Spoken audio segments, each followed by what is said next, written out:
You've probably heard this one a million times, right? To fail to plan is to plan to fail. It's this idea that if we just plan everything out, if we're responsible enough, we can literally be anything we want. I mean, that's the foundation of so much of the advice we get about life. So let's really dig into that. But what if that's only half the story? What if, from the second we're born, we're already following a plan that was laid out for us, totally unconsciously? Is our life really our own to design, or are we all just, well, acting out a pre-written script? All right, so let's dive into that first big idea, this concept of a pre-written script. The notion that where we start in life has a huge say in where we end up. And this really gets to the heart of it, doesn't it? It's a truth we all kind of know deep down. We don't all start the game of life with the same set of cards.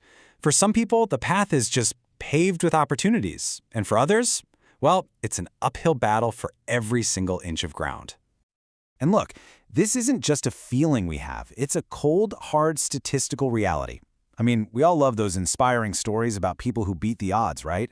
But the data shows that for most of us, our life prospects, everything from education to our career, can be predicted with scary accuracy just based on where we started. That kind of challenges our whole idea of personal freedom, doesn't it? So this all leads us to the illusion of choice. You know that saying, the sky is the limit? We love to say it, but is it really true? Let's take a closer look at what choice actually means. The thing is, our choices are always framed by limitations. Just think about it for a second. A 10-year-old has decades to try new things and fail, while a 90-year-old, well, they have a lot less time. The education you get determines which doors you even know are there to be opened. And your social environment? That shows you what paths are considered normal or even possible. So yeah, our choices are definitely limited. But, and this is a big but, that is not the end of the story. And here's where things get really, really empowering. Let's talk about a super powerful concept called the Pareto Principle. You've probably heard of it as the 80-20 rule. Basically, it says that for a whole lot of things in life, roughly 80% of your results will come from just 20% of your efforts or causes. This is a perfect way to visualize it, see? It's not about doing everything. It's about focusing on the vital few things that really matter. Think about it in business, right? It's common for 20% of the customers to bring in 80% of the money. Well, the exact same principle applies to your life. A small number of key decisions, that's your vital 20%, are going to be responsible for the vast majority of your happiness and your success. So here's the crucial point, the thing I really want you to get. You don't need unlimited choices. You don't need endless opportunities. You just need to make the right ones. And that kind of levels the playing field, doesn't it?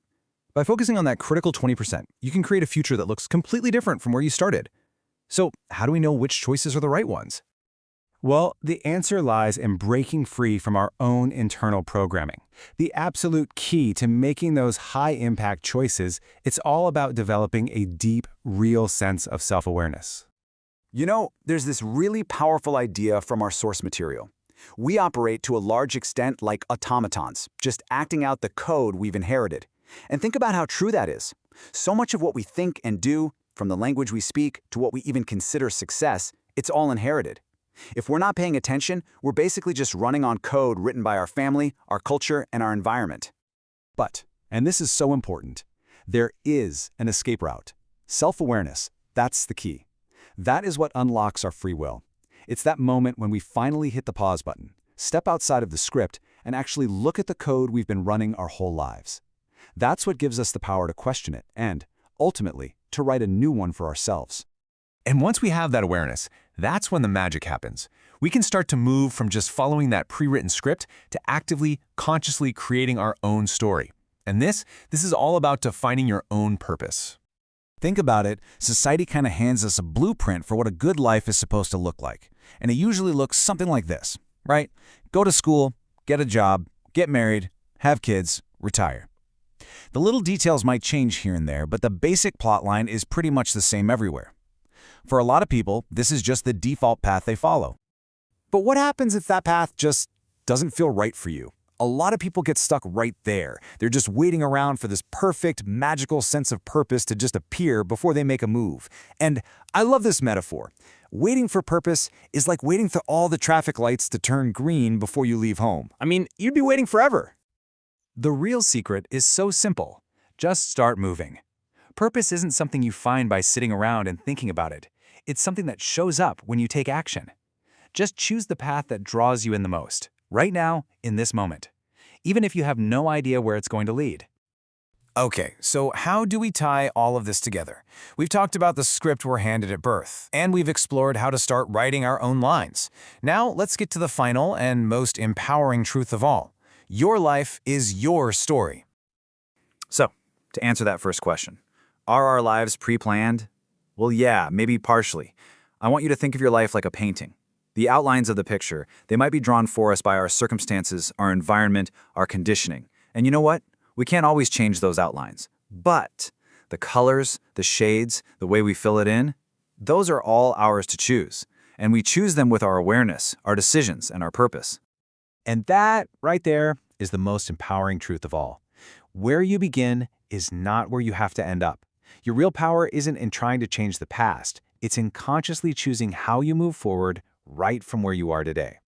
Okay, so to help you build this crucial muscle of self-awareness, here's a really simple technique you can try. First, just find a quiet time and place.